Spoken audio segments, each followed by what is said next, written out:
They don't have a lot of vegetarian options on campus, so it's like one of the only vegetarian options. Can you guys see if I slip here? Sometimes I can't make good moves. Are you sure? You can tell me to move over a little bit more. My big fat head's in the way.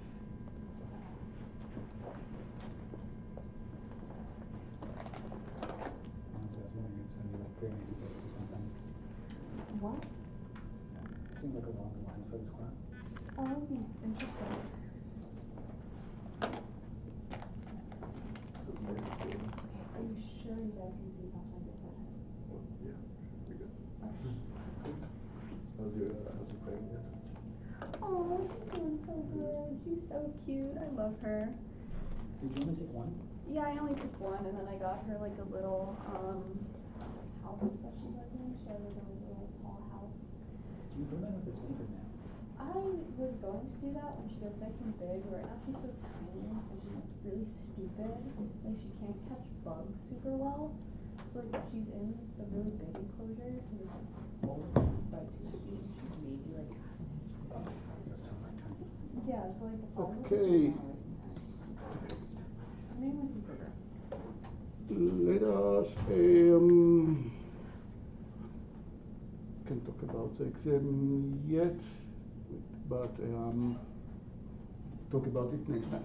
So we are continuing with modeling, which might be the as I said, when you find the range of opinion of students about material in this course, that some student feels negatively toward it. Okay. Others are fine. So I made a path and I tried to make it more tasty. But that might be the more mathematical or the more we'll use mathematical background for it. And I try to make a few steps to describe it. So we have shapes. At this point, the designer, that is you, want to introduce shape to the computer, and how can we do it in a convenient way. So this example, we saw a few ways to represent a sphere. In particularly, we define the explicit form of the sphere, z equal a function of xy, which is really bad because it's only half of the sphere that we can represent, and it's not very convenient. Or we can represent it as a surface, again the sphere, not the ball, a surface of u and v, tell me for every pair u and v between 0 and 1, what is the x, y, and z. Or we'll talk about implicit form at which f of x, y, z equals 0.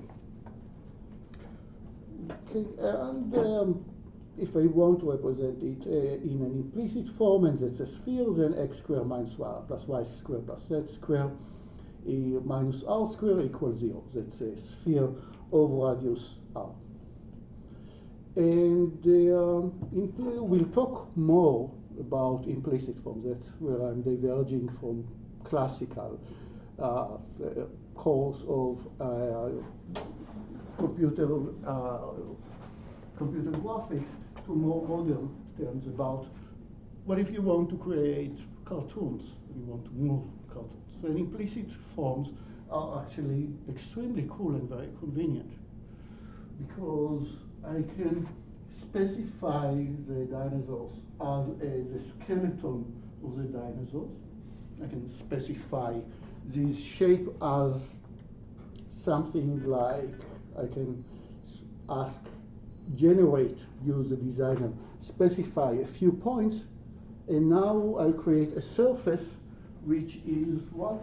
All the points for which a distance to the nearest data points, let's call them data points, the nearest data point is 1. Again, here are my data points, 1, 2, 3, 4, and I'll create a surface of all the points for which the distance from the point of the surface to the nearest data point is 1. And that will create for me this nice blob over here. And I can generate this whole shape by just moving a few of the data points. I can also specify a segment, and now we'll create around it something like a cylinder around the cylinder of all the points whose distance to the skeleton, the bone, is only 1. We'll talk about it much more, that's coming up as the next chapter. And then you can, with very few points, A, control these beautiful shapes, and B, may create animation of them as things are moving. For example, for the dinosaur, once you move the skeleton, the rest will confine. Okay, so that would be using implicit form. I want to talk about mathematical continuity. I have a curve that is for every t, I have a point, which is C on the first curve, C1 of t, C2 of t, a point on the second curve, and I'll say that these two curves are not even continuous if I jump from one curve to another. So to start with, when I'll create a longer curves, I would like them at least to be continuous. That is, the end point of one will be the starting point of the other. Can guarantee it. It would be even nicer if the derivative, the direction at which I'm arriving to each point, that they point to the same direction. Make sense? I don't want to have a jump in the direction unless I really want to, but not to have it as a byproduct when I don't want. want to create curves that are smooth. That is, that the direction of this curve points to the same direction. Okay? Normal, when I'm moving along it, should continue in the same direction. And so that would roughly, so usually we'd like the first derivative to be smooth, that is not to have sharp corners unless we want sharp corners. So first derivative should be smooth. And for some application, it's nice even if the second derivative is smooth as well, is continuous as well, which is higher level of smoothness. I'll try to indicate why it is good for. So C2 is usually what we need over here. And at this point, I want to separate between geometric continuity versus mathematical continuity. Geometric continuity versus mathematical continuity.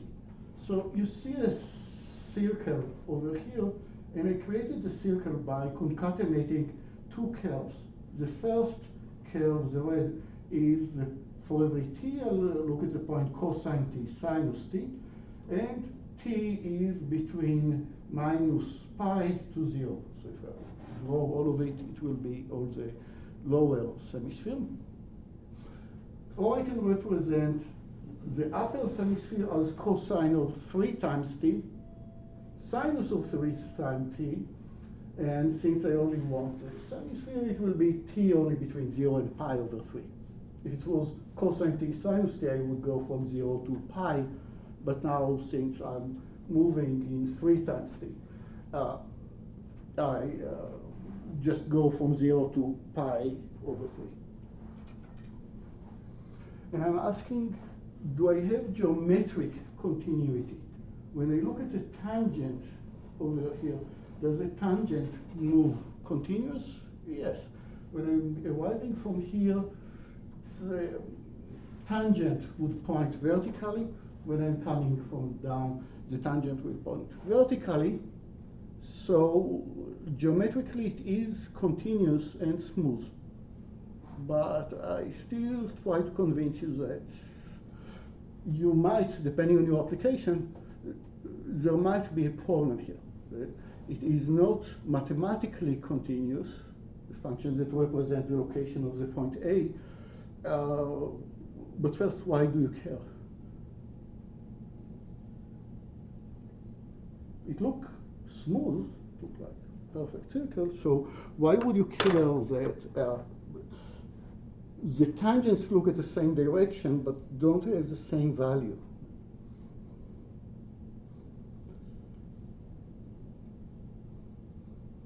And the question if you care or not depending on the applications. But give me an example of application where you do care.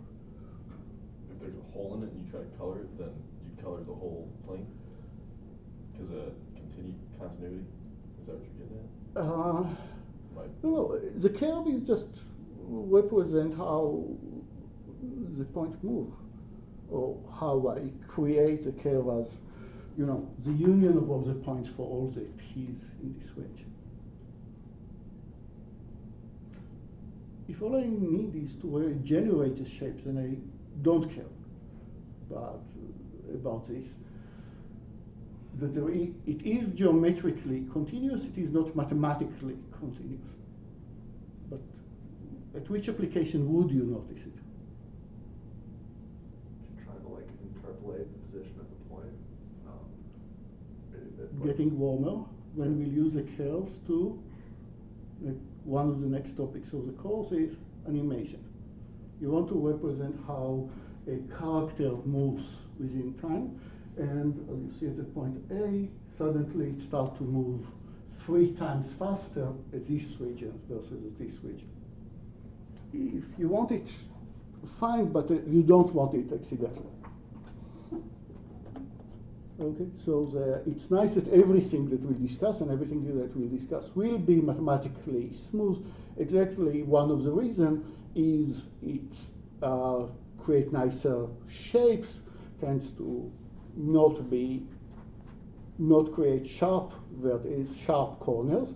Actually, we will have to work extra hard to create sharp corners, but in return, we will get all the continuity in the world for free.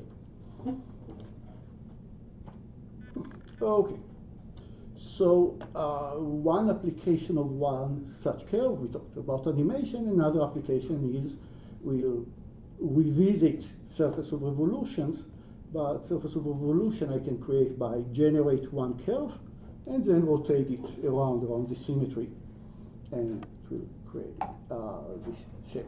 In GeoGebra, download GeoGebra to your cell phone, and a beautiful augmented reality application. You can adjust the place, your nice shape inside the room, what you're looking at. Okay, so what do we want from all these curves? We want to be able to control them with only a small number of points. There are infinitely many points on the curve, but obviously I don't want to control all of them. I want a small number of points.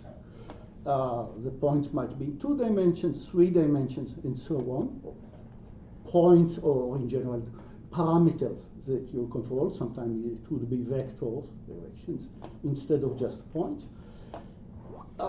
And small number of control points to generate the curve or next the surfaces.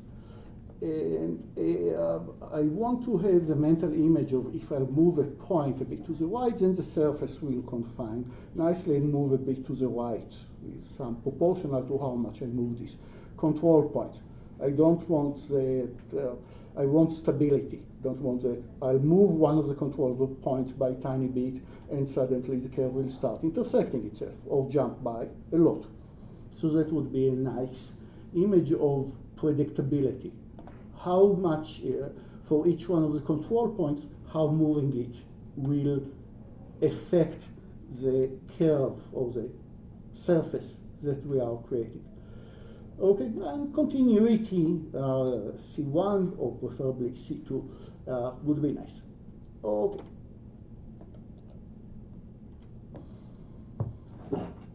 And if I have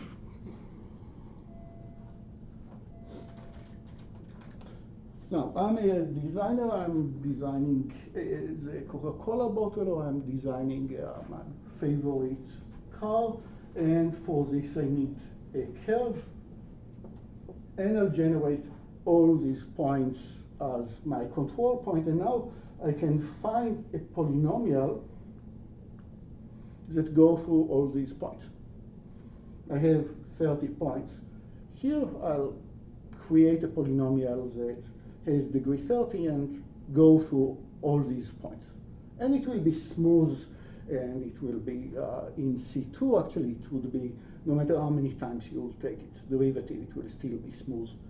And if I need to refine some details, I'll just add more points and ask my polynomial to fit through it. So one polynomial is, you can get away with only one polynomial, but what's the degree of this polynomial? It's, if there are 30 points, I need degree of 29, that's the highest degree. Meaning that calculation like prediction what happened to the polynomial, where are the normals? We need the normals because we want lighting, because we illuminate the shape from some direction and it's a normal. Seeing if one shape intersects another shape that we designed. All these questions for high degree polynomials become very, very unpleasant. We'd much rather work with low degree polynomials. For example, linear degree polynomial. That would be a good start. I have my set of points A, B, C, D, E, etc. And I can connect them, I'll show you more how I connect them, by just straight line segments. That would be the first example of a spline. So that's connecting the points by polynomial of degree 1, namely straight line segment. And by concatenate all of them, I'm generating a spline. In general, when I glue small degree polynomials one after the other, it's called a spline.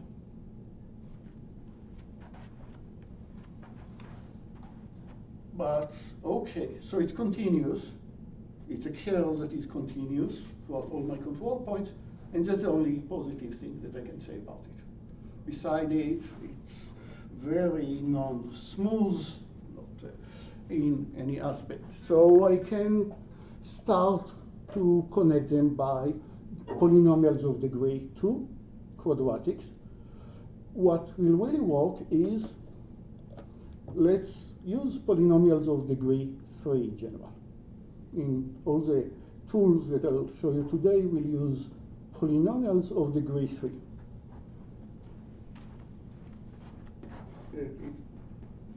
Polynomial of degree 3, at cubed plus bt squared, ct plus constant. And you give me 4 points, and I can fit a polynomial to these 4 points. And it's fun to work with these polynomials, because if you want to ask if one such cubic intersect, for example, another such cubic, that's P and that's Q, and I want to find the intersection points, then what do I know about such intersection points? I know that in this intersection point, P equal, if that's happened at some time, T, then P of T equals Q of T, or P of T minus Q of T equals 0. And I want to find the root of this creature. That's polynomial of degree at most 3. Maybe polynomial less than degree 3, but at most degree 3, because that's degree 3. Degree, remember, the exponent of the highest parameter. That's degree 3, that's degree 3, so subtracting them will be polynomial of degree at most 3. And they want you to tell me why I can find the root of it using binary search.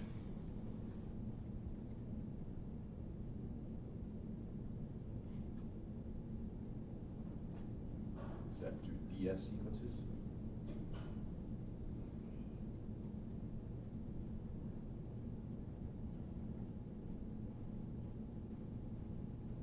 I want to find the root of this creature. In general, if you look for it, there are techniques to solve some polynomials of degree 3, maybe every polynomial, but they're not very friendly.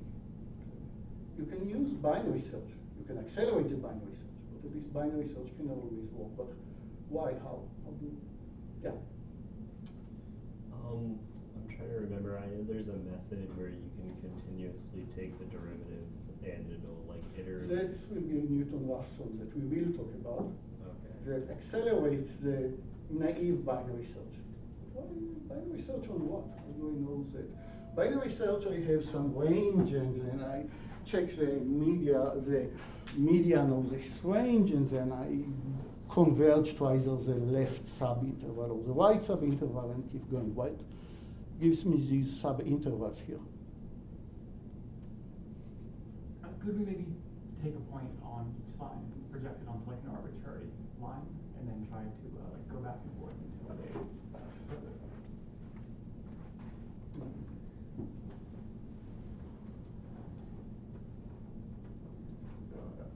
I want to ask you, how do I know that there is some range that a root is inside this range? Who told you that there is? Are you always sure that it has a real root? Because, you know, some polynomials have only complex roots.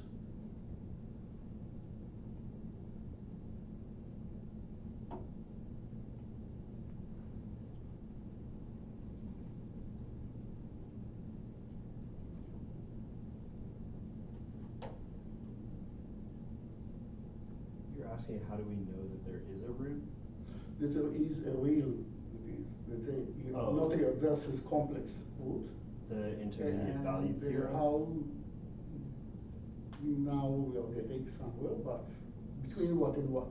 So you know if you have a point on the right side that's positive and a point on the Go left side way, that's way to negative. the left. What do you have way, way to the left? Let's say that A is positive. Okay. A is positive here. So, it doesn't matter, let's assume A is positive. Then at X or T equals minus a lot, minus infinity. Way, way to the left. Where is my function? It's A times T cubed. T is really large and negative. Absolute value really large and negative, meaning that it's, no matter what the other terms are doing, you are starting at some values that is way, way below the x-axis. It's very negative. That's for t equals minus infinity. Goes for t equals infinity. Same reasons, you have at cubed. It is positive now, all the terms are positive. And a is positive, so it's way, way positive as well. And it's continuous function, so at some point, this function must cross the x-axis. It must have one real root. Yeah. The same reasoning can apply to all polynomials of odd degree, right? Yeah. Yeah. So every polynomial of odd degree you can find a real root. So now I can start from minus infinity, infinity, and do binary search. Hopefully I don't need to do it very fast. And there are methods that we'll see, like Newton-Raphson, that tries to be faster than binary search. And then what? I found one root that is real. I divide my polynomial by this number. Now I have quadratic, and quadratics you all know from school. So we like cubics. But I have 30 points. How do I make cubic out of them? How do I make a curve out of the 30 points, but I only want to use low degree polynomials? The trick is that it's not going to be a single polynomial, it's going to be a collection of polynomials. That is, I'm going to generate splines. And we'll see 3 ways to generate splines, or 4 ways to generate splines. We will see B splines. Terminology is, as usual, quite confusing. B splines, we will see Hermit, we will see Bézier, we will see Trattel-Rom. That is kind of derivative of the other ones. That would be the main tools that we are going to discuss. And these are all under B-splines? No. These are all separate? They're all yeah.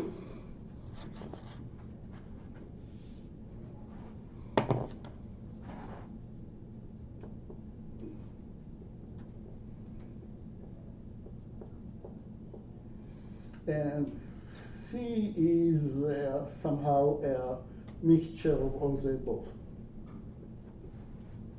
Some creature that comes from everything. Okay, so I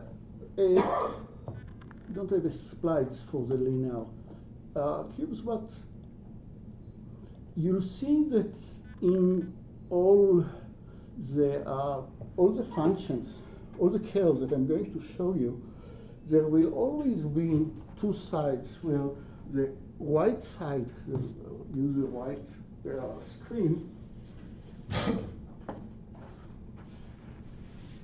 These are functions that I'm going to use, but these 2 places are very different places. Here, every time that I will think about a curve, I'll think about a fly cricket that moves along the spline, and at each time to tell you what the curve looks like, I need to tell you what is at each time t, where is this fly. For every time t, I need to tell you where is the fly. And what you see on the right is a weight function. you see a weight function that for every time t tells you some value of weight. Remember barycentric coordinates, we have 3 vertices, and now we are giving a weight to each vertex and sum them up, and that leads to other points. Or the simplest example that we saw was linear interpolation of a segment. I have a point AB, and I look at t times A plus 1 minus t B.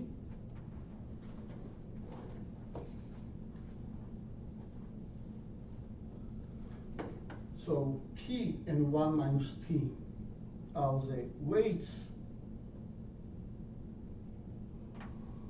and A and B are 2 points. And these 2 points might be in 2D, 3D, 4D, I don't care. I still create the segment by changing t, which will tell me where is the fly out of. So what you see on the function on the left is the following function.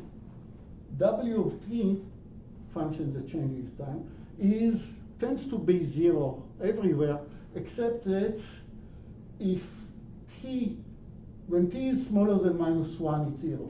When t is between -1 and 0, it's 1 plus t, which is just going from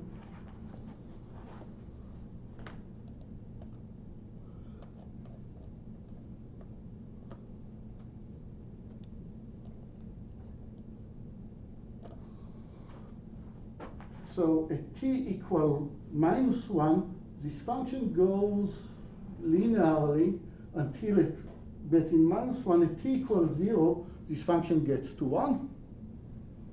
Then it's going gracefully back to 0 and stays 0 forever and ever after that. That's the function w of t. The way I'm generating this spline, and I'm using first linear splines because I think that it's easier to understand the B splines when we first handle the linear case. So what would be gamma of t? It would be sigma of my control points, pi. Pi here are A, B, C, D, E. P1 is just A, P2 is B, and so on. And how much weight do I give to A? How much weight do I give to A? I have a better version of it. Sorry, that's a unbug function. Let's create the segments between B and C. I'm giving B a weight of 0.7 and giving C a point of 0.2. Why? Now, how? Because look at this sigma. You have the weight of B somewhere here, of T, and you have the weight of C, which will be T minus 1. So how are these functions T and T minus 1 looks with each other?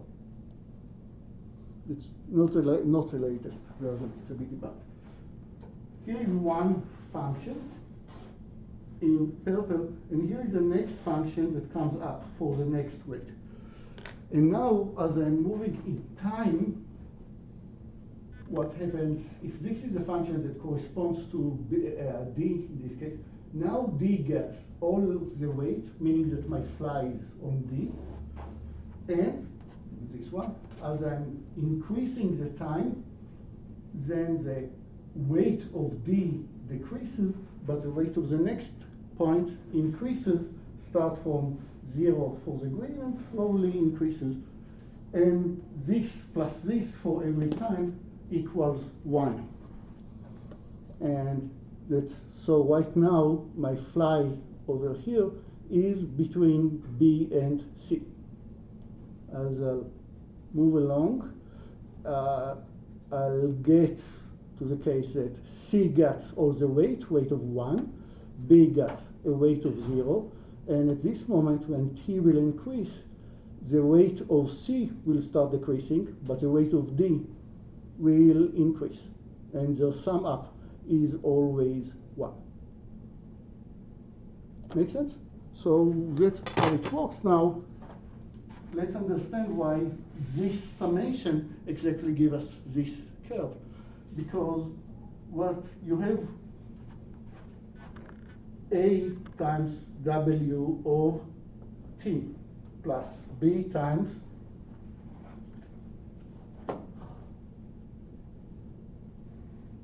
W of T minus 1. Which means what? What is the minus 1 happens? That whatever A experience for T, B will experience 1 unit of time after. The minus 1 implies the maximum weight of B will arrive when T minus 1 is 0. T minus 1 is 0, that's when B will get its maximum weight, and T minus 1 will be 0 only when T equal 1.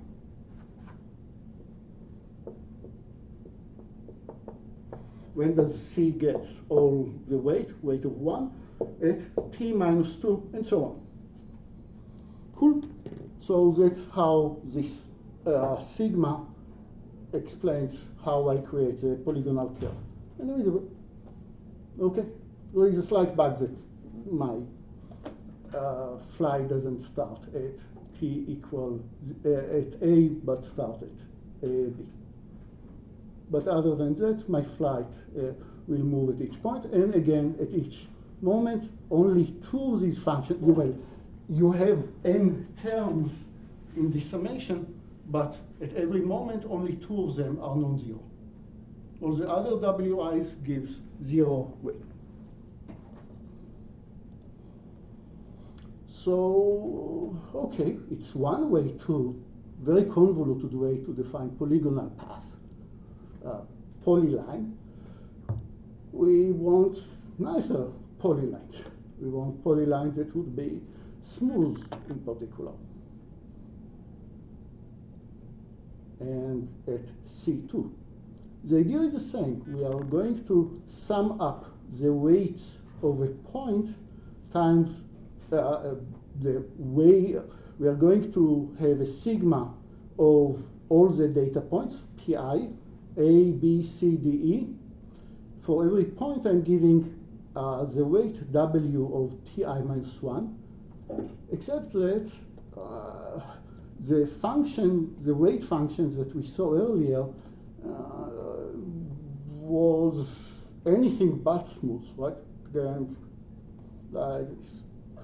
Not very smooth. So if I want it to be smooth, and I want to be able to have nice derivative of this function, I need to go to cubic polynomials. That's a description of the polynomials. It's 0 if you are going way below minus 2. 0, it's also 0 if t is more than 2. And now if t is somewhere in between, you're getting this smooth function. So I will not ask you to memorize these polynomials, but it is a cubic polynomial. Maximum degree is of t. And once again, it confused me to death when I was exposed to it. That's why I put it. What you see here is this is not a function of x and y. It's a function of t. T, the time tells me, given the input point that as far as I know lives in 2D, 3D, wherever they want to do, the weights tells me how much every such point interferes. What you see on the right is while the time elapses, how I change the weights for each one of the points. Yeah?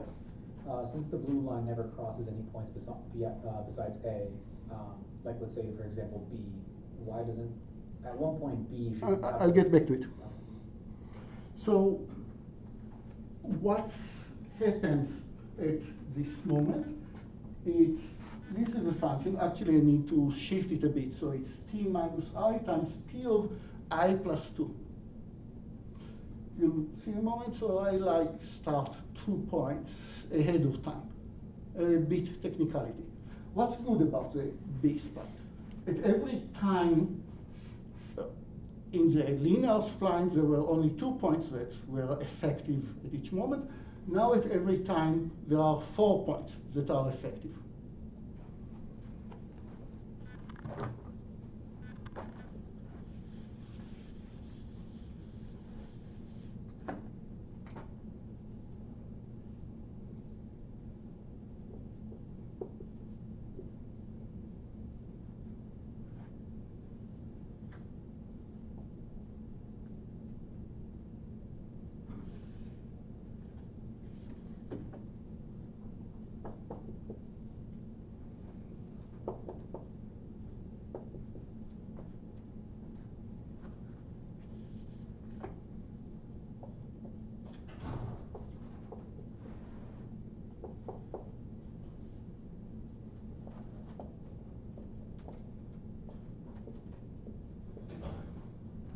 I give you 4 points on the plane.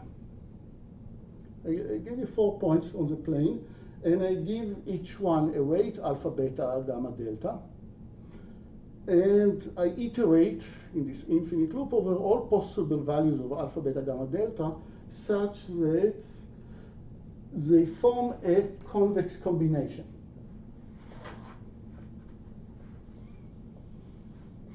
Convex combination. They are all positive and they sum up to 1. And I ask, when I iterate over all the infinitely many combination of alpha, beta, gamma, delta, which shape will I create over here? We know on the whiteboard, on the other board, that when I have only t and 1 minus t, it was a segment. We know from barycentric coordinates that if it's 3 points, then it's triangle. 4 points.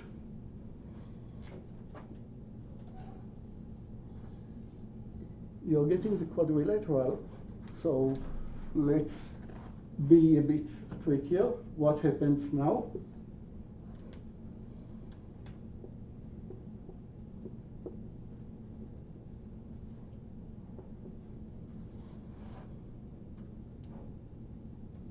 And the same exercise of the alpha, beta, gamma, delta.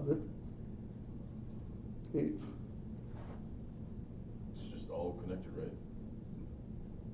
no, for this case, every point here I can represent as a convex combination of this A, B, C, D by giving them the weights. Probably not by more ways than 1. Well, for some points, there will be more than only a single combination of the alpha, beta, gamma, delta. So it's not a basis in this case. It's not a unique representation. But now I have 4 points that are not in convex combination. The points themselves are not convex combination. And I do the same exercise. What is the shape that I'm getting? Triangle. I'm still getting, in either cases, I'm getting the convex hull. What is a convex hull? It's like if you are putting a rubber band around all the points and let it snag, and these are nails, what this rubber band will snag to. So if D is inside the convex hull, no problem. You're just generating everything. And by playing with different combination of alpha, beta, gamma, delta, you can fill it up with all the points. So B-spline in particular has a nice property that you have 4 active points, and their weights for every time sum up to 1. Why is this cool? Because it tells me that at each moment I'm inside the convex hull of 4 points. For every time t, there are 4 active points, and I'm inside the convex hull of these 4 points. That's one nice thing about the spline. What else about the spline? It has a nice property that here are my control points, and my curves in general tries to go through the control points, but it also suffers from other constraints, like let's say these are only the parameters. So my curves is being pulled to each one of the control points, but in general doesn't go through each one of the control points. B-spline, and that's n disadvantage. If you want it, it's disadvantage. It's hard to force it to go through any of the control points. it is affected by all the control points. It's being pulled to. Move the point, the curves will confine to it. But if I insist that it will start at A, the set of points that I have here is A appears 3 times at the beginning, and that's why I need to start out there. A is appeared multiple times, or else I will not have A as a single point. If you want to force a curve to go through one of the points, you need to repeat this point a few times, which is fine at the beginning, at the end. For points in the middle, if I want to make it go through E, I can force it by repeating E 3 times, but then what goes away? The smoothness. So far, when all the points are different, the curve is smooth. Namely, as I'm moving along it, my tangent move changes nicely, continuously. I don't have jumps of the speed. I don't have jumps in the direction that I'm looking at, and so on. So that's for these splines. Okay, so the reasons for these polynomials to have this shape is that at each moment the 4 polynomials that are alive will sum up to 1 for every time. And there is this predictability that we talked about. As a designer, I know that a region that is affected by 4 points, E, F, G, H, this region will be in the convex hull of these 4 points, so I can imagine moving the points will create ridge effect. So nice, simple, but has a main drawback of it doesn't go through the data point, which makes us move to Hermite curves.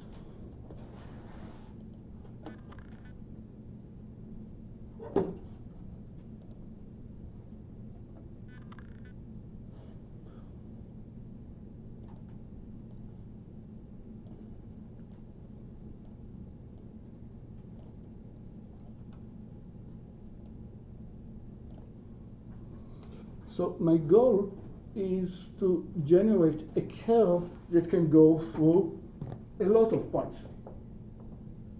I have a lot of points, and I want a curve that passes through all these points, and smooth and in situ and so on. And as I said, I'm not going to do it with a single polynomial. I'm going to concatenate a lot of curves one after the other.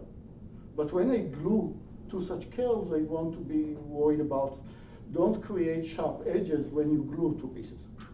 So Hermite curves will do everything for me. So what are the inputs that I need for Hermite? Hermite needs 4 inputs. It needs A, points 2D or 3D, B, where you want the curve, and your curve will start at A and will end at B. And it wants 2 other parameters. It wants 2 vectors, namely VA and VB.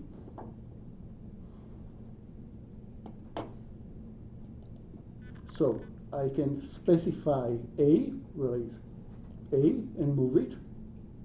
I can specify B and move it accordingly. And I can also specify a vector VB to which direction it will go, and similarly a vector VA. And already it's fair to tell you that it's probably too much information, but that's what Hermite is doing. We'll see some remedies to it. Now, how do I build the function? How do I build this curve, the Hermite curve, between them? I need 4 polynomials here: age 0, 0, age 1, 0, age 0, 1, and age 1, 1.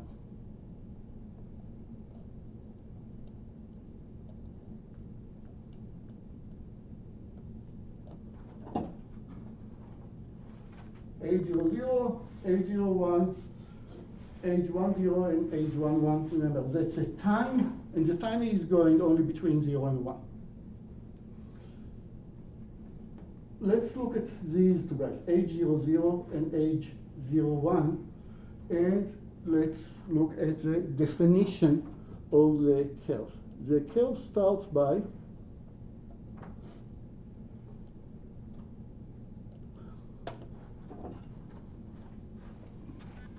taking A times A00 plus B times A01.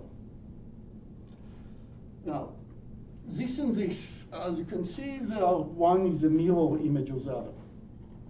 H00 is just 1 minus H11. What's happening with both of them, the first property is that H00 starts at 1 and goes gracefully down to 0. It's at t equals 0, it starts at 1, at t equals 1, it goes down to 0. And H01 does the opposite. It starts at 0 and go all the way to 1. Now, there are another two functions, but notice that these other two functions starts and end at t equals 0 and t equals 1. They are both 0, so they will not contribute for t equals 0 nor for t equals 1. And here is gamma 1.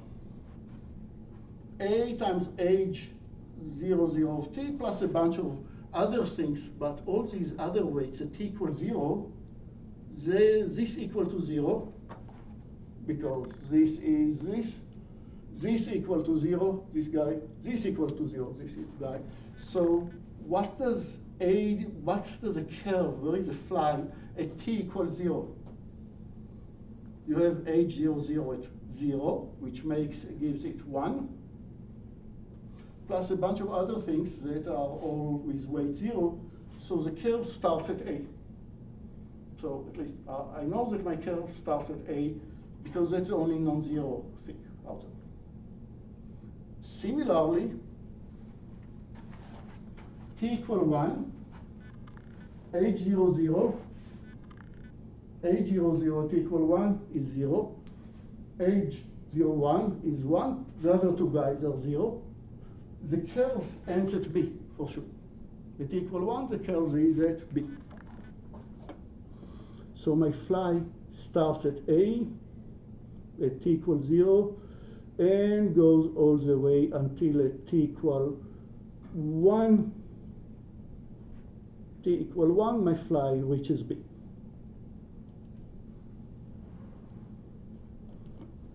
So far so good. So at least I connected these 2 points. And now if I want to add to them,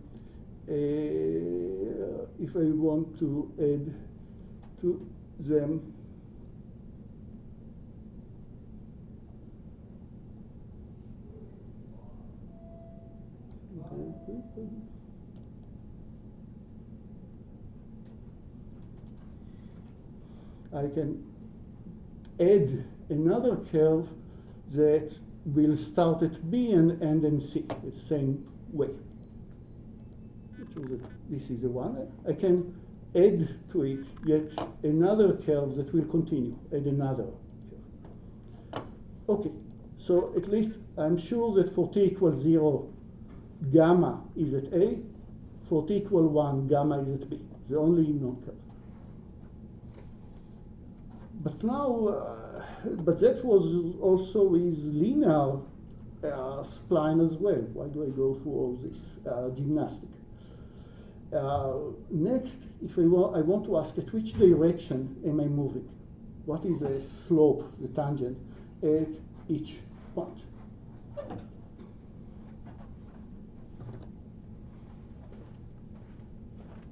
So once again, here is gamma of t.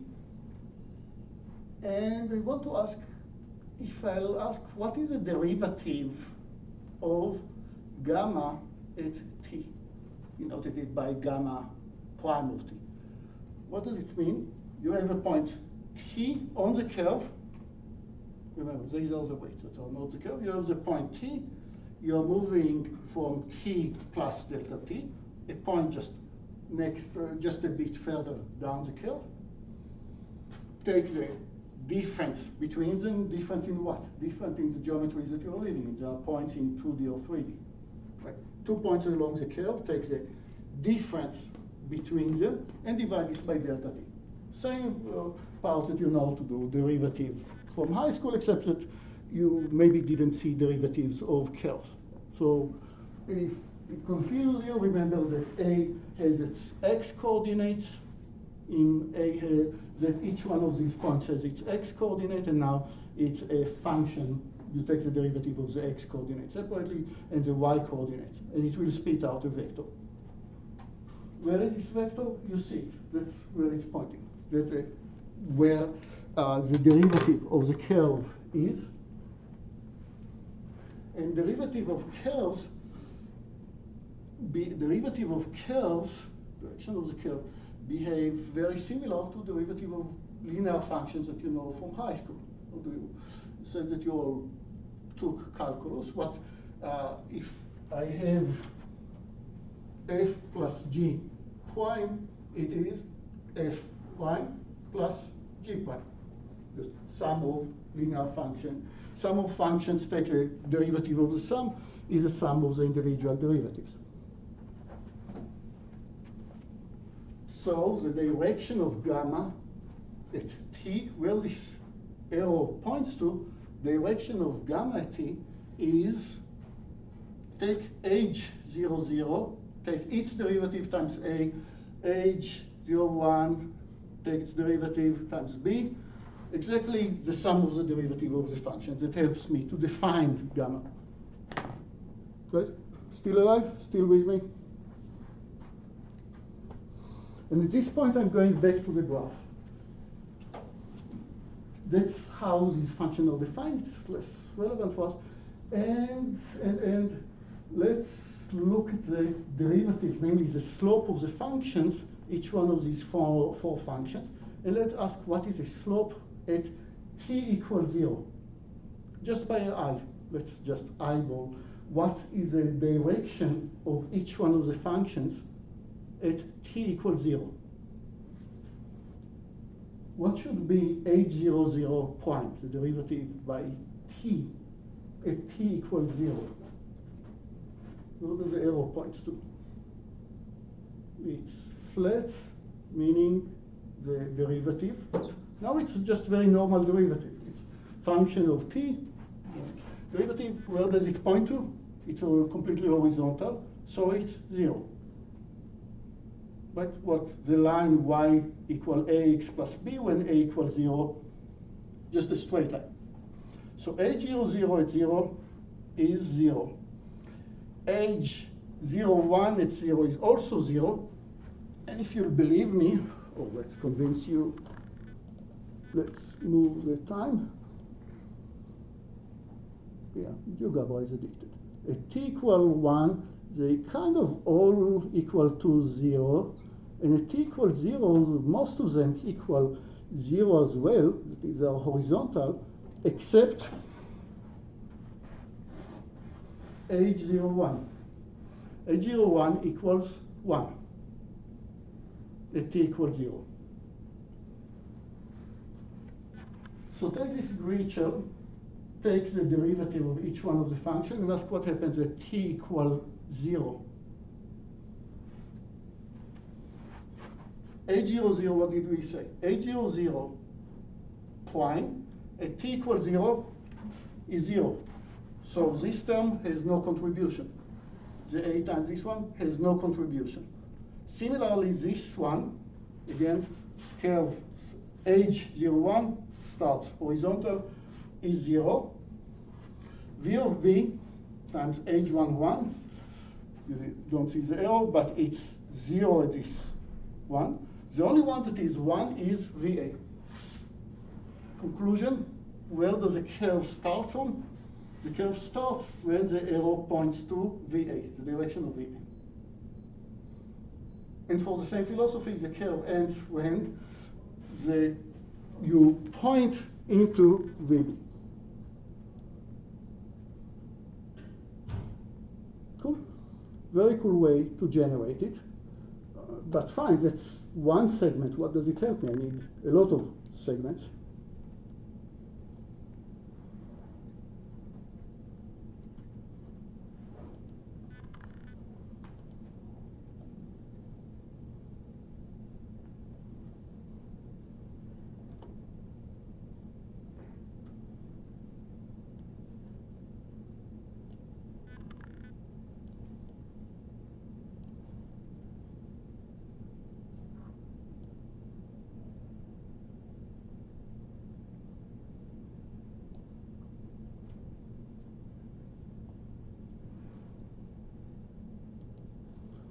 So let's create C2, the blue guy. How do I create C2? How do I create C2? C2 is created by, or gamma 2 here, A00 of t minus 1. It just means it will be affected not when t is between 0 and 1, it will be affected when t is between 1 and 2. Why? Because when I have my fly moving along this new curve, this concatenated curve, at t equals 0, my fly starts on the purple part.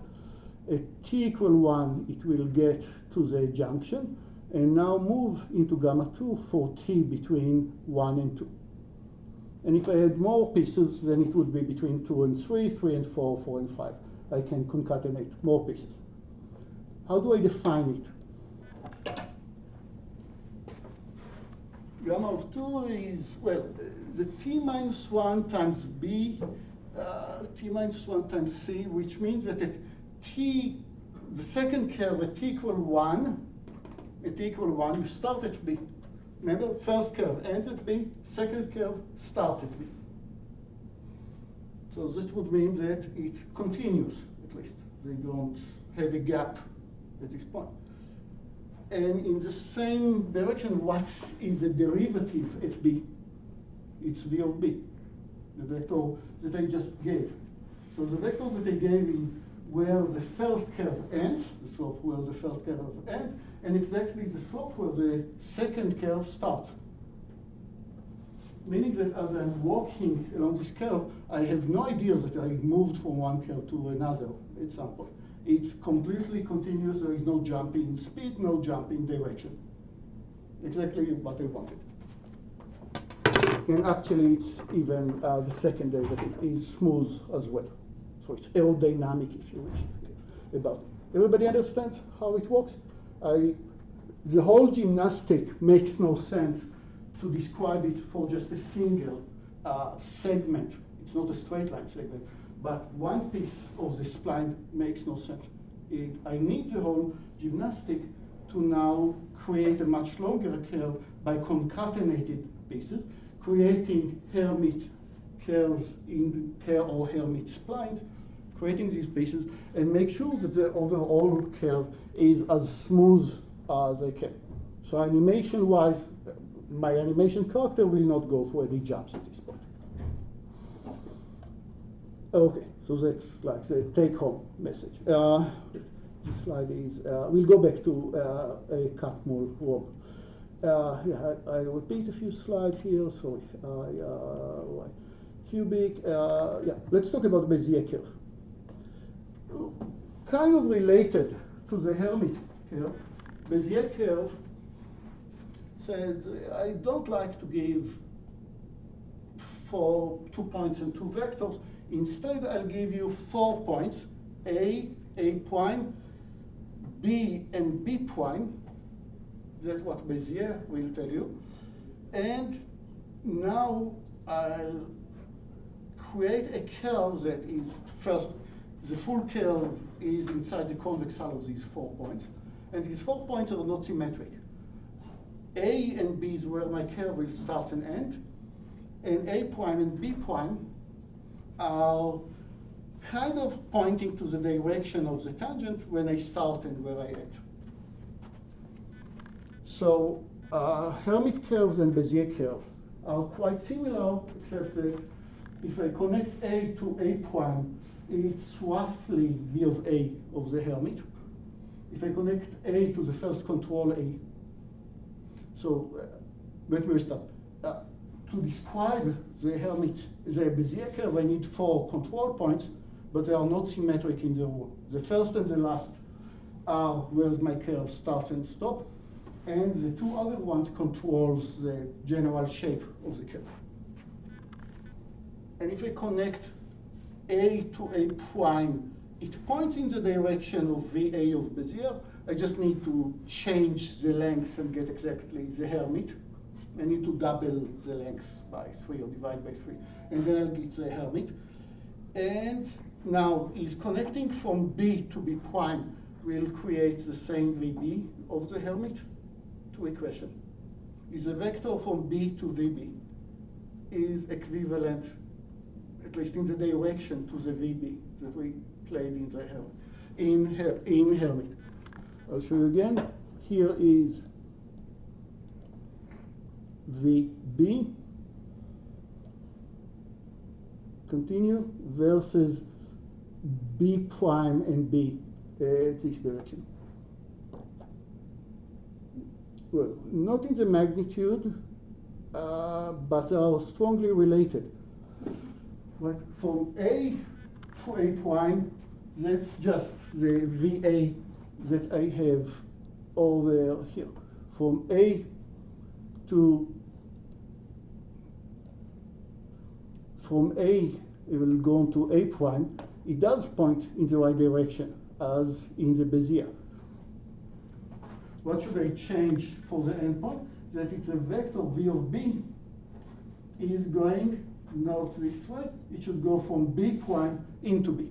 And then it will be fine. Just write in the other direction, and then it goes from B outside. Okay, so if you have the Hermit, you can move to Bezier and vice versa. Both are fine. There is beautiful math that goes with the Bezier that I'll skip about various ways to generate the Bezier. Okay, everybody is cool with the Bezier? If you know Hermit, it's almost the same from Bezier.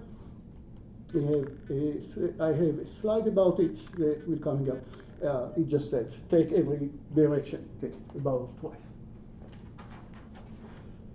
And now I kind of can glue C1 to C2 to 3 Bezier curves. How A1 and A2 will be the first and fourth control point, and A prime, A double prime are the second and third control points. They control the first segment of the Bezier spline. And I know that the whole portion between them is inside the convex hull of these 4 points. How do I know that it's inside the convex hull? Because if I look at the polynomials of the Bezier for every time, they sum up to 1. So it's convex combination. So it's always inside the convex hull. So now I can create the first curve, and then now I need to connect the second curve, so it will be from the 4th point till the 8th point, where the 5th and the 6th are 2 control points. And notice that the control points, I need to massage them a bit, because these control points go this way, this control point is just the reflection of the control points to the other direction, so they make sense. Right? In the Hermit, I used the end direction of the first. The end direction of the first was the starting direction of the second. Bezier, I need to take the end direction of the first, flip it around the point, and that would be give me the control point for the second. And now I can add the second and can add as many more as I can. So again, set of polynomials, each one of degree 3. Okay, so if you can move from one representation to another, we talked about it. From Hermit to Bezier, you have the representation of it as a Hermit, P0, P1, and T0, T1. Where will you put the first control point, Q3, put it so that T0 is 3 times what you got from the Bezier. You'll put it in the Hermit. Same direction, just make it 3 times longer or shorter. Double check which direction is shorter which. From Hermit to Bezier, you are shortening it by 3. Okay, let me skip this point. Yeah, let's skip this one. Let's talk about cut hull worm curves. So, what's wrong with what we have so far with creating a B-spline in this case? Here is my original curve that I like very much, except that I want B to move a bit to the right. But besides that, this curve is perfect.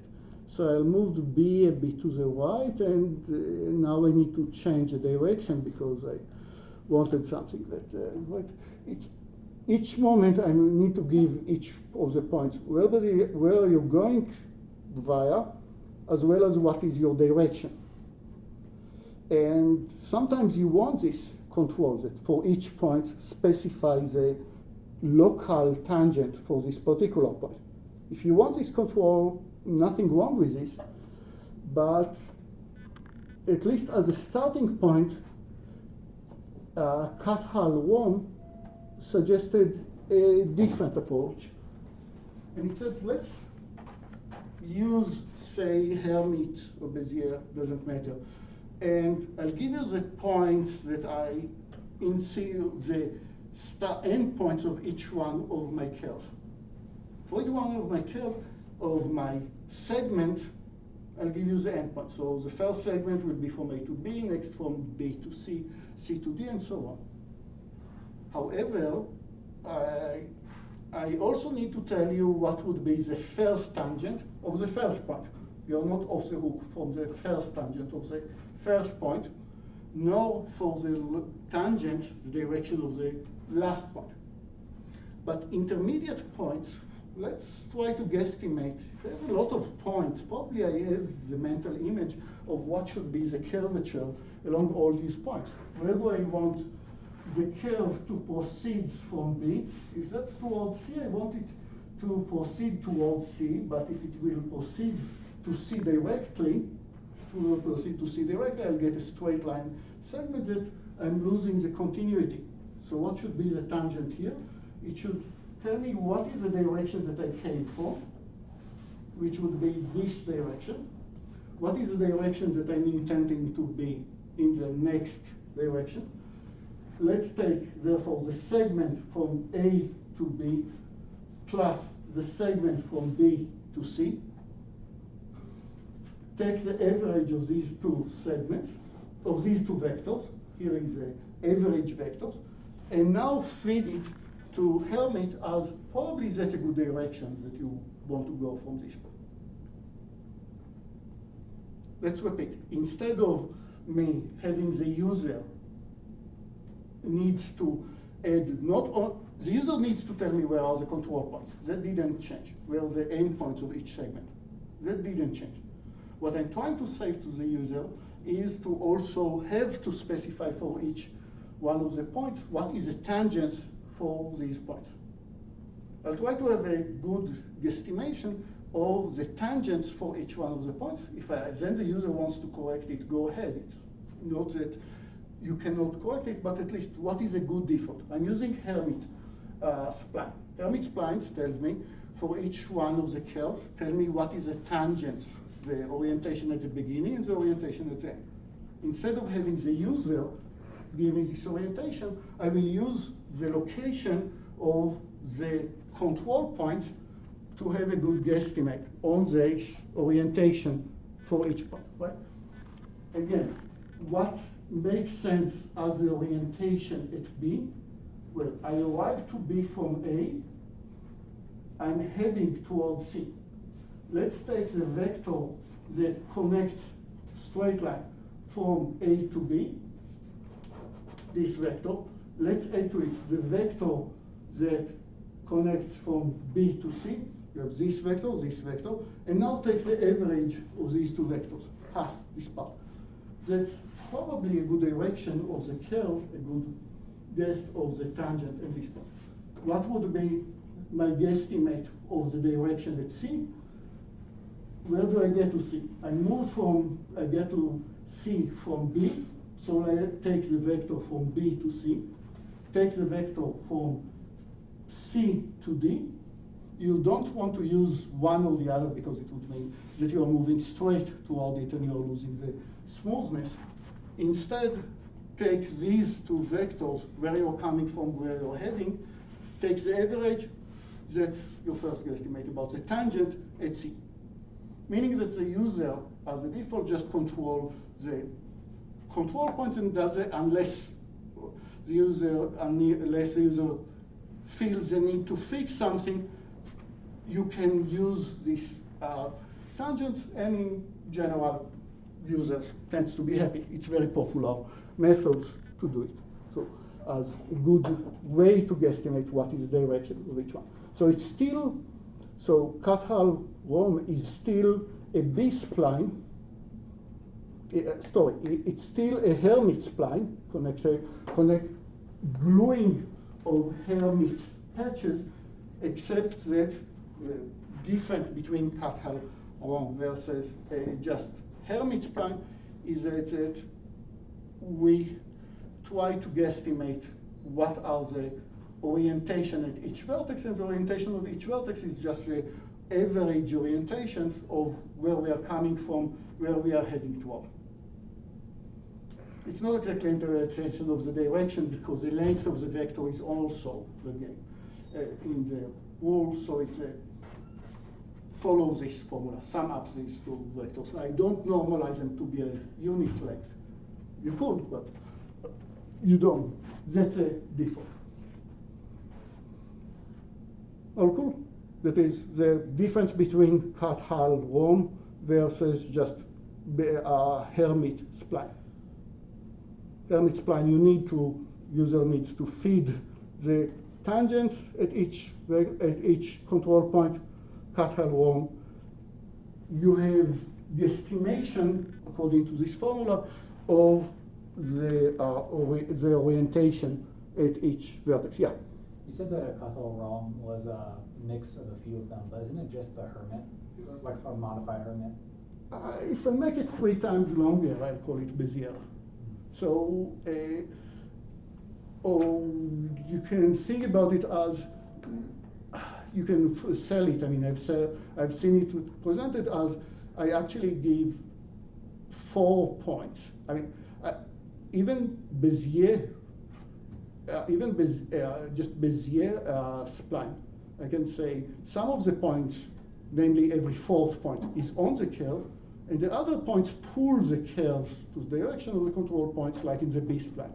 So there are points that are more privileged, and the curve has to go through, and other points that pulls towards. I can present it in this way. At the end of this vector pulls in this direction, but, and of course, you can manually change it after you set it, but the privileged points, the curve has to go through. The other endpoints of the vertices are indication to which direction we are going.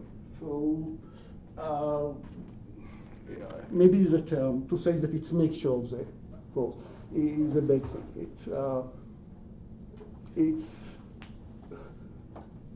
a generalization of all the above.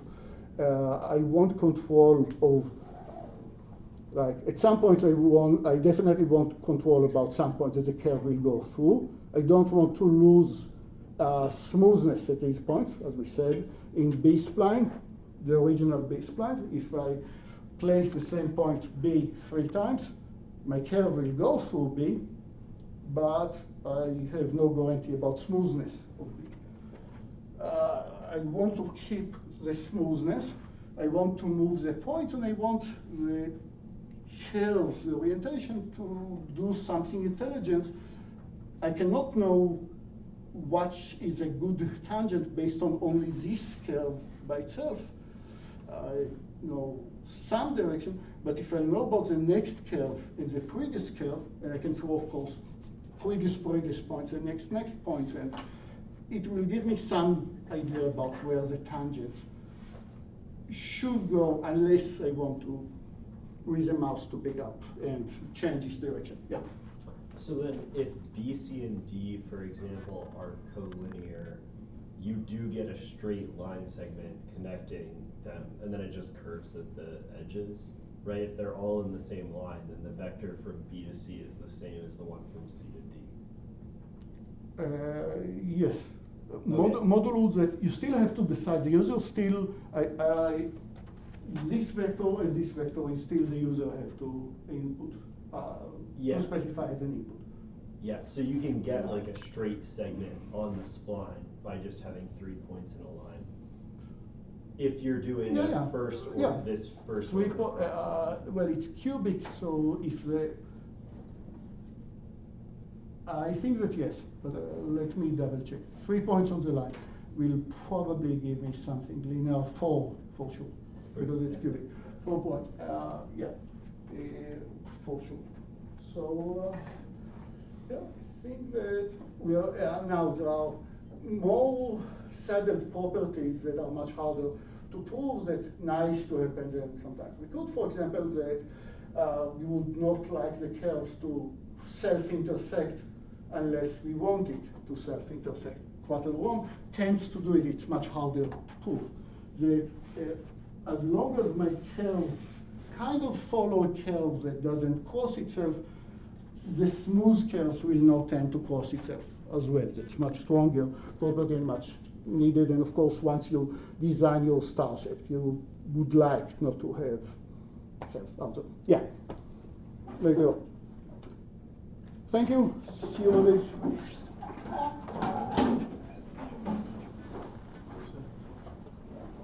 Professor, do you know what that average on the midterm was? So there are a few people that I want to, that I couldn't read their handwrite, and so in some cases I wanted them to type, in other cases I wanted them to type, in other cases I want to just look at the versions that are in my office. So in the meantime I didn't look. It's a median. I don't care about the average, I cared about the median. I didn't look at it yet. Okay. Yeah. You know, it's cut and mold. Cut and mold, not cut hole. That's what it says on mine. I said cut hole. Oh, cut mold. Probably because of convex hole. Yeah, it's. Last So year, similar. some Right. dude. With one, I'm sure because it's Israeli guy. The oh yeah, you're right. Thanks for. Tell you all, I'm not. Yeah, it's not revealing too much. One of the questions was very much related to the homeworks, actually, a few of them, so they were graded more harshly because, you know, if you're forgetting one thing, then sure, I understand. If you're forgetting lots of things, I start to doubt if you actually solved it all yourself. And, you know, if you own your homework and understand everything that's happening. So that's why some questions are graded more harshly than others. That's as much detail that I want to discuss. I assume regrade requests, if available, will be done after all the terms are graded? If it's only that I wrote on some questions I don't understand, I'll double check it or please type it. That's I have feedback straight on grade scope. So that's can email. It's also a good idea to send me a request, and I don't forget it if you submit it elsewhere. I just put it on grade. I mean, give me a few days, and if I'm not reacting, which is quite similar in general. So if I don't react in a few days, then feel free to keep poking until I'll give you some time. It's not the most important. But we grade for because I didn't read, or we grade because I didn't understand anything. If you have all of the information and I can get to it, then just send me now. Yeah. If it's something that I said I'll check elsewhere, please type, then give me some time. I'm kind of confused about that last part now, but it was just something that I think there might have been a misinterpretation of my answer, so I kind of just added a little bit of clarification in the regrade request. So we can talk about it, but since you didn't take the exam yet, let's do it later. Okay, I can take it. Okay. Thanks. You didn't take it yet? No. I forgot to scan some questions. Oh. I know. Did you check? So I did not check. But I can I'll handle it in my office. I don't need you for it. We're talking about the first question, the two 1E items. and F. Yeah. I forgot. Yeah. I think it's because I put them on the back page one, then I just forgot to submit the entire thing. Don't we all? Okay, so you'll do it today? Yes, this evening, but I wanted to ask you some questions before Sure. I started on it. Do you want me to use honor lock, record it? How do you want me to? Yes. You type it, you can type directly on GradeScope and or type on paper and scan it, or any combination if you need. Okay. If you need like to combine drawings with it. AlonEfrat doesn't worth anything. Okay, because I can like take a video of me taking it or whatever you need. And then is it paper and pen, or can I do it on like, because I do notes on my iPad, can I like write it out on my iPad note and upload a PDF, or is it like? Sure, sounds good. Okay, because I color code all my homeworks. I hope you appreciate that when you grade my homework, by the way, that I make them really, really cute. Yeah, I color code them all so that they look really pretty. Okay. So yeah, and I'll give you a time until today midnight. Yeah, and, that'll work fine. That gives me enough time to.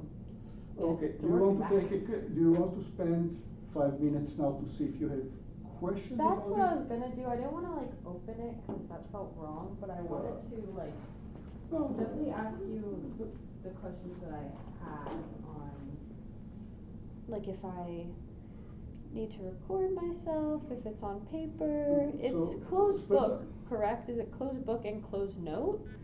Because I saw on the. Yes. Okay. So, yeah, so I can pull it. Yeah, I can pull it, read it, and if you have questions. Oh, this is nice. Okay. Coordinate system. So I didn't do homework 3, which is what C asks about. So I'm just gonna do it for homework 2, because I was just gonna have homework 3 be my drop. That's what I said.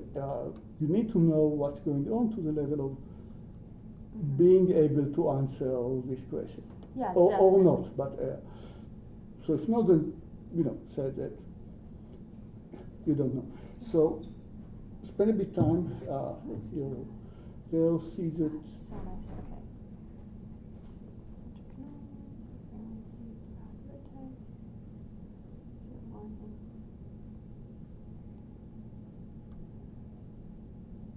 Oh, and then, so 3 out of questions.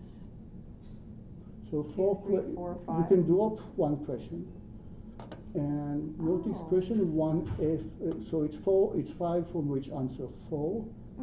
That's so nice. Okay. 1 must answer. 1G is where I wanted to know if how well you understand.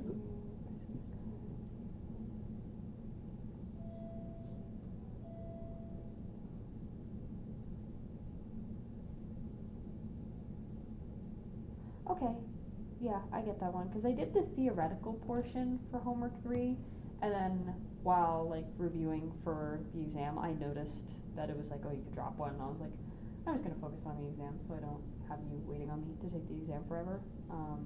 So I could answer that just based off the theoretical portion. I also mentioned that I said it earlier, get to the level of understanding of homework 3, to the level that you can answer question in the exam, even if you didn't get to it. I think I do. I think that but I mentioned it and more than once. So yeah. That was Okay. I think you took tell me if I wasn't clear, but because at this point you told me, I think twice, that you are taking the time about homework 3, and I said that that's fine, but we are assuming in the exam that you know it. Yeah, because I know the theoretical portion, and I've read over the spec, and then I started it. Never completed it, but I definitely know enough about it to answer the exam questions. Like, I know the pseudocode, if you will. Does that make sense? The whole mechanism of who passes what to which shader. Yeah, definitely. Okay, if you're good about it. Definitely. Yeah, I hate that I'm behind in this class, because it's my favorite class. So it sucks that I'm behind in it. But yeah, lecture was a lot of fun today, too. Yeah, thank you so much, and thank you for being understanding about things happen. Life happens, and actually, I thought to tell you later. I thought that I came across a bit cold to what you described, and I don't know if that's how I came across, but I didn't want to look like I'm judging if you disaster is qualified as a good disaster for the grades or not. So I prefer not to know because you're saying that you needed time because of personal reasons. That's good Yeah. enough for me. I didn't want to. That's fine. That's Like, fine. I know I didn't want trauma to dump see as everything if. else, right? Yeah, I didn't want to see as I'm. Is this serious Yeah, enough? of course. Yeah, thank you so much. It means a lot that you're understanding. It's been the worst few weeks ever, so it means a lot. Yeah. Thank you guys. Thank you. Okay, Alon, I'm cooking 5. This is the result. Beautiful. Yes, so this is the slider to make it kind of metallic, to do complete reflection, or to go complete transparent. So I assume that this is like the bottom of the pool. Okay. And other than that, do I see that? It goes to the sky, so the reflection. Why not to the side? I think my normal's a little bit off, so you see the trees, so it kind of shows this part. Okay, so can you change the amplitude? So we see the other side? Okay. I think my normal calculation has a little bit problem. No, I can't. I can. So this one is only water height, the depth of the pool. So I don't have a slider to change the normal, kind of the wave height. So maybe I can add another slider for the wave height. It just for. Yeah, because now when I change the pool depth, it just changes the depth. So but to see the walls from the outside, if you can. Yeah, so I can add another. I mean, is the mechanism of the CubeMap works as we thought? So Yes. it just take away anywhere in 3D, and Yes. if it's a wall, it will come from the wall. Yeah. Exactly. Yeah. So because I didn't control and Very nice. Yeah. No comments.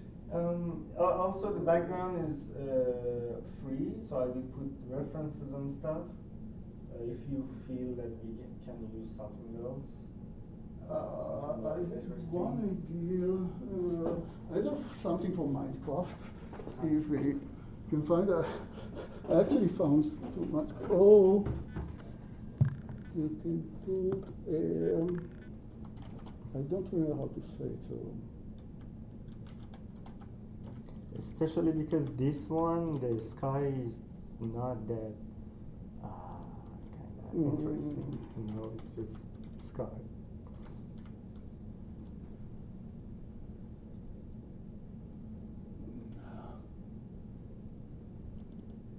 Oh, is that some sort of a building in Italy?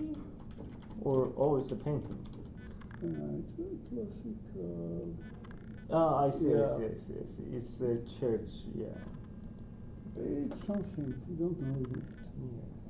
That makes sense. I can get this one. At least it has, because the top part is the most interesting part that should do the So reflection. here it's Yeah. so he painted, or his team painted the whole wall sides, etc. I've seen this name in video games a lot, like Civilization, those type of games, but I never even tried to think how it is pronounced. Sistine. I wouldn't. But you saw how I find it, and let me. I know that. I played so much. We've been struck is nude, so I hope that we are not in. Yeah, I can get like a better thing. Like that's a good idea. Some indoors that has a You can interesting. suggest it, and it's not. I think that it's fine. Yeah. I hope that nobody. Yeah. So, Ellen, in terms of spec, again, these blue parts I will remove. This is just for debugging to make sure that everything is good. It's all great. So it's published. And you're publishing the homework. That I don't think that I Uh, have any more input about it. So That they have to have this mechanism, no theoretical part. No theoretical. Maybe to write down how exactly, but don't give them the only code that they can start with, imagining that the rest they are doing themselves. Uh-huh. Imagine